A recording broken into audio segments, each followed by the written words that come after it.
ప్రేక్షకులందరికీ నమస్కారం అండి.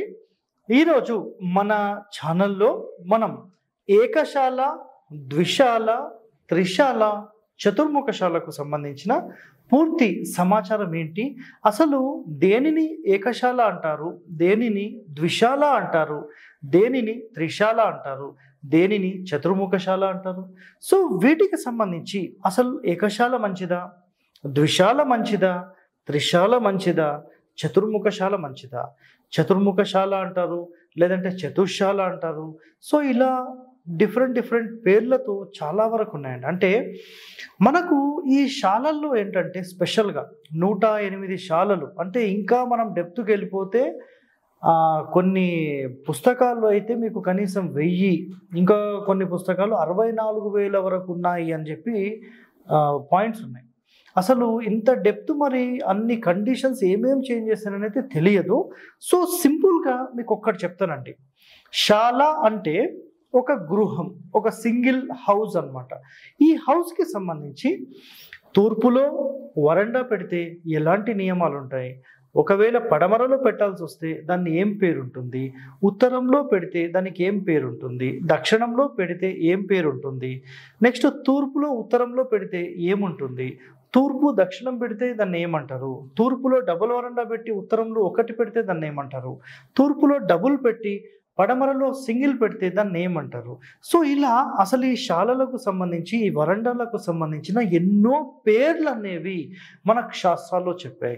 సో మనం గతంలో చెప్పుకున్నాం, ఏం చెప్పుకున్నామంటే మనం తూర్పులో ఉత్తరంలో ద్వారాలు ఉంటే క్రూర గృహం అని చెప్పి, ధనదా గృహం అని చెప్పి, కాంత గృహం అని చెప్పి, ఇలా డిఫరెంట్ ఎన్నో చెప్పుకున్నాం. విజయశాల, జయశాల, ఇట్లా శాలల గురించి చెప్పుకున్నాం కదా. సో ప్రస్తుతం అంటే ఈ సమాజానికి మనకు కేవలం 16 సరిపోతాయి, దానికి మించి అవసరం లేదండి. సో చాలామంది మిమ్మల్ని కన్ఫ్యూజ్ చేయొచ్చు, శాలలు ఎన్నో ఉన్నాయి, సో అన్ని శాలల గురించి అసలు ఎవరన్నా చెప్పారా అని మిమ్మల్ని కన్ఫ్యూజ్ చేస్తారు. సో ప్రజెంట్ మనం ఈ వరకు మాత్రమే పాటించగలిగేదండి. సో దానికి మించి అవసరం లేదు. అసలు ఈ ఏకశాల అంటే ఏంటి, ద్విశాల అంటే ఏంటి, త్రిశాల అంటే ఏంటి, చతుర్ముఖశాల గురించి ఇప్పుడు తెలుసుకుందాం.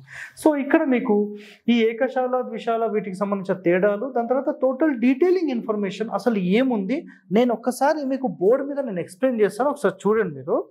ఇక్కడ మనకు స్పెషల్గా ఏంటంటే ఒక ప్లేస్ తీసుకున్నారు అనుకోండి, మీరు ఇట్లా ఒక ప్లేస్ తీసుకున్నారు, ఇది ఒక ఈస్ట్ ఫేసింగ్ రోడ్, ఓకేనా. ఈస్ట్ ఫేసింగ్ రోడ్ మీరు తీసుకున్నప్పుడు ఇక్కడ మీరు ఏదైతే పడమరలో ఒక ఇల్లు కడతారో, ఒక ఎగ్జాంపుల్లో చెప్తున్నాను, మీరు ఏదైతే ఇల్లు కడతారో దీన్ని ఏకశాల అంటారు. అంటే ఒక స్థలం మొత్తంలో కేవలం మనం ఒక ఇల్లు కట్టినప్పుడు దానిని ఏకశాల అంటారు. ఒకవేళ ఇది మనకి ఈస్ట్ కాదండి, ఇది మనకు నార్త్ సార్ అంటే, నార్త్ అయినా ఇది ఒకటే కడుతున్నాం కాబట్టి దీన్ని కూడా ఏకశాలనే అంటారు. సో నార్తా, ఈస్టా, వెస్టా అనేది సంబంధం లేదు. ఇక్కడ ఏదైనా మనం ఒక స్థలం మొత్తంలో ఒక హౌస్ కట్టినప్పుడు దీనిని ఏకశాల అంటారు. ఇక్కడ కట్టొచ్చు, ఇక్కడ కట్టొచ్చు, ఇక్కడ కట్టొచ్చు, ఇక్కడ కట్టొచ్చు. ఈ 4 కడితే ఏమవుతుంది, అప్పుడు చతుర్ముఖశాల, చతుశాల, ఇలాంటి పేర్లు చాలా వరకు మనం మాట్లాడుతుంటాం. సో ఇందులో డీటెయిలింగ్గా వెళ్తే నేను ఏకశాల గురించి చెప్పేశాను, అందులో ఒక శాల, ద్విశాల అంటే 2 వస్తాయి, త్రిశాల అంటే 3 వైపులో వస్తాయి, చతుర్శాల అంటే 4 వైపులు వస్తాయి. అంటే శాల అంటే ఒక ఇల్లు. సో ఇందులో మీరు క్లియర్గా అబ్జర్వ్ చేస్తే ఇక్కడ ఒక ఇల్లు అని మనం మాట్లాడినప్పుడు కేవలం ఒకటి మాత్రమే ఉంటుంది. మనం ఇంకా డెప్త్లోకి వెళ్తే గనక ఇక చూడండి, ఇది ఒక పెద్ద స్థలం అనుకుందాం. సో ఇందులో మీరు తీసుకుంటే ఇది ఏకశాల. సో ఇక్కడ చూడండి, ఏకశాల కేవలం ఒక దిక్కులకు మాత్రమే, ఖండాలకు మాత్రమే కడతారు. ఖండాలు అంటే మళ్ళీ ఇది ఇంకా డెప్త్కు వెళ్ళే సబ్జెక్ట్ అండి. సో ఇదేమో దిక్కుకు కట్టేది. మనం దిక్కుకు కట్టడం అంటే ఏంటి, సో ఇది ఈస్ట్, ఇది తూర్పు, ఇది వెస్ట్, ఇది పడమర, సౌత్ దక్షిణం, నార్త్ ఉత్తరం. సో మనకు దిక్కులకు మాత్రమే ఇల్లు కట్టాలనే కండిషన్లో మనం ఏంటంటే స్థలం మొత్తంలో కరెక్ట్గా పడమర మధ్యస్థానంలో ఇల్లు కట్టాలి. ఇది శాస్త్ర నియమం. ఇది అదేవిధంగా మనం కరెక్ట్ పడమర మధ్యస్థానంలోనే ఇల్లు కట్టాలి. అంటే తూర్పులో పడమరలో సమానమైన కొలతలతో మనం సెట్ బ్యాక్స్ అనేది వదిలిపెట్టాలి.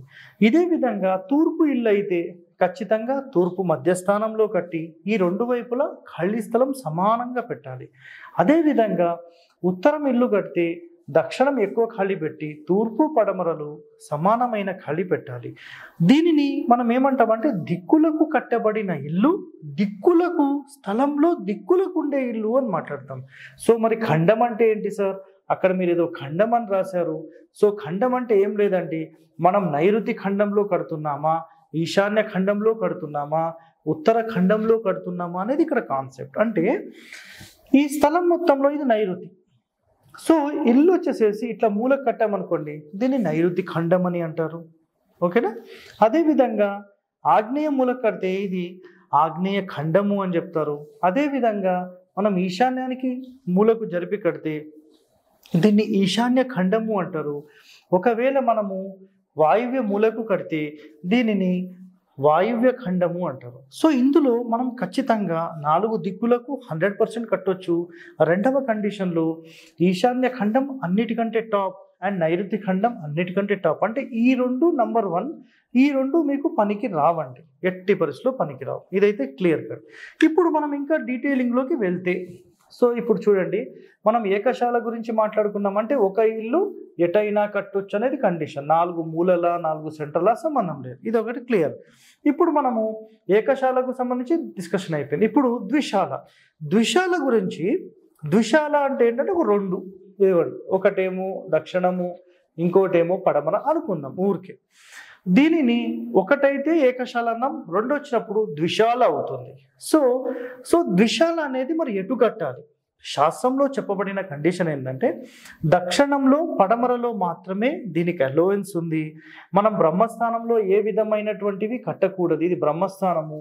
సో ఇప్పుడు ఈ ద్విశాల సార్ మేము ఇట్లా కాకుండా మేము తూర్పులో ఒక ఏకశాల, ఉత్తరంలో ఏకశాల పెట్టి కట్టొచ్చా అంటే ఇది శాస్త్రంలో చాలా తీవ్రమైన దోషంగా పరిగణించబడి చాలా తీవ్రమైనటువంటి బాధలు అనుభవిస్తారనేది ఎన్నో గ్రంథాలు రాయబడి ఉంది.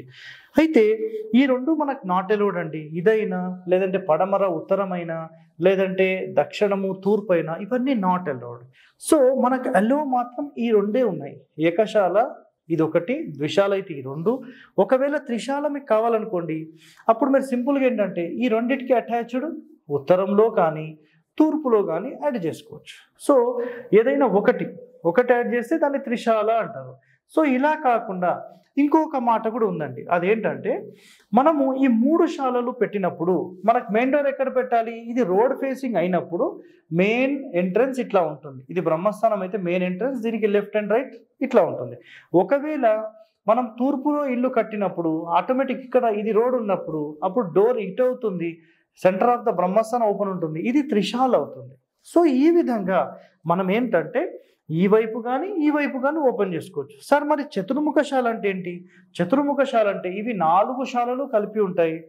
రోడ్ వైపు ఏముంటుందంటే ఖచ్చితంగా దీనికి వరండా అనేది ఏర్పాటు చేస్తారు. అప్పుడు సెట్ బ్యాక్ అనేది ఖచ్చితంగా ఇంకొంచెం ఎక్కువగా ఉండాలి. ఎక్కువగా పెట్టి ఈ విధంగా పెట్టి 2 పిల్లర్స్ 4 పిల్లర్స్ పెట్టి ఇట్లా మెయిన్ డోర్ పెట్టి ఇదొక శాల ఇదొక శాల ఇదొక శాల ఏర్పాటు చేసుకోవచ్చు. సో ఇందులో ద్విశాల సిద్ధాంతము. నెక్స్ట్ ఇక్కడ చూడండి, ద్విశాలకి ఈ 2 శాలలు ఉంటాయి. దీనికి ఏం పేర్లు ఉన్నాయంటే సిద్ధార్థము, వైశేషికము, కమలాకరము, అర్ధసిద్ధి, నామక, ద్విశాల అంటారు. వీటికి ఇట్లాంటి నామాలు ఉన్నాయి. అదేవిధంగా త్రిశాల గురించి మనం మాట్లాడినప్పుడు ఈ త్రిశాల ఇటుంటే ఏంటి ఇటుంటే ఏంటి చూపిస్తాం. త్రిశాలని హిరణ్యనాభము, స్వర్ణగర్భము, జయతి నామక త్రిశాల శుభప్రదం. అంటే ఈ 3 నంబర్ 1. ఇప్పుడు తూర్పు లేనట్టి శాలను, అంటే ఈ తూర్పు శాల లేదనుకోండి, కేవలం ఈ 3 ఉన్నాయి. సో వీటిని ఏమంటారంటే సుక్షేత్రము హరిపాద నామక త్రిశాల అనబడుతుంది. ఇది కూడా శుభప్రదమే. ఇప్పుడు మరి తూర్పు లేనట్టి దానికి చెప్పుకున్నాం, మరి ఉత్తరం లేనట్టి దానికి మళ్ళీ మాట్లాడదాం. సో తూర్పు లేనట్టి శాలను అయిపోయింది. శాల లేని దిశకు సింహద్వారం పెట్టాలి. అంటే ఇటు లేదనుకోండి మెయిన్ డోర్ ఇటు పెడతాం, ఇటు లేదనుకోండి ఇటు మెయిన్ డోర్ పెడతాం. అంటే ఎటైతే ఓపెనింగ్ ఉంటుందో అటు మెయిన్ డోర్ పెట్టాలి, అటే రోడ్ కూడా ఉండాలి. మళ్ళీ వేరే ఎక్కడో మేము రోడ్ తీసుకుంటామంటే కుదరదండి, అది కండిషన్. నెక్స్ట్ 4 శాలలు ఉంటే దానిని చతుర్శాల, చతుర్ముఖశాల అని అంటారు. నెక్స్ట్ మండువా అని కూడా అనవచ్చు. సో ఇక్కడ మీరు చూస్తే గనక సింపుల్గా చతుర్శాల అంటే 4 శాలలు మీకు వచ్చేసాయి. ఇక్కడ అర్థమైంది కదా. సో ఇందులో కూడా మనకి ఇంకా డెప్త్కి వెళ్తే ఇక్కడ ఏం చెప్పారు, త్రిశాల ఓకే. సో 4 శాలలు ఉంటే దాన్ని చతుర్శాల, చతుర్ముఖశాల, మండువ ఇవన్నీ చెప్తారు. వీధి ఎక్కడైతే ఉంటుందో అక్కడి నుంచి శాల లోపుకి దారి కల్పించాలి. ప్లస్ ఇక్కడ ఖచ్చితంగా ఒక వరండా అనేది పెట్టాలి. దీని ఆపోజిట్లో ఈ పడమర కూడా వరండా పెట్టవచ్చు. ఒకవేళ మెయిన్ డోర్ ఇటు పెడితే ఈ శాలకు మనం కంపల్సరీ వాసర పెట్టి మళ్ళీ దక్షిణంలో కూడా పెట్టాల్సి వస్తుంది. సో ఇది ప్రవేశాన్ని బట్టి వీటిని పేర్లు డిఫరెంట్గా చేస్తారు. అంటే ఇటు ప్రవేశం ఉంటే ఏంటి, ఇటు ప్రవేశం ఉంటే దానికి పేర్లు ఏంటంటే దీన్ని సర్వతోభద్రమని, నంద్యవర్ధనమని, వర్ధమానమని, స్వస్తికమని, రుచకమని ఇలా అసలు ఎన్నో పేర్లు ఉన్నాయన్నమాట.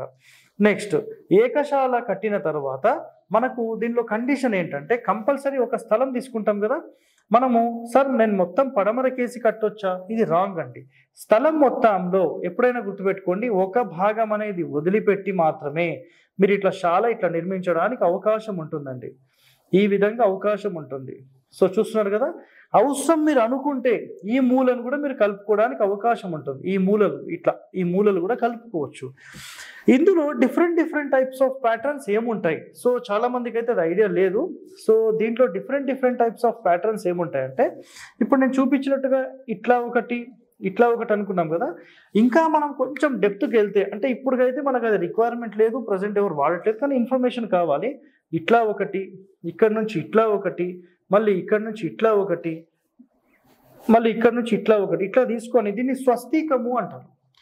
సో ఇలా ఎన్నో పేర్లతో అసలు మనకు వాస్తుశాస్త్రంలో చాలా డెప్త్ వరకు మనకు ఎక్స్ప్లెయిన్ చేశారండి. సో ప్రజెంట్ అయితే మీరు కేవలం ఏకశాల అంటే ఏంటి, ద్విశాల అంటే ఏంటి, త్రిశాల అంటే ఏంటి, వీటికి సంబంధించిన సమాచారం అనేది మీరు తెలుసుకోండి.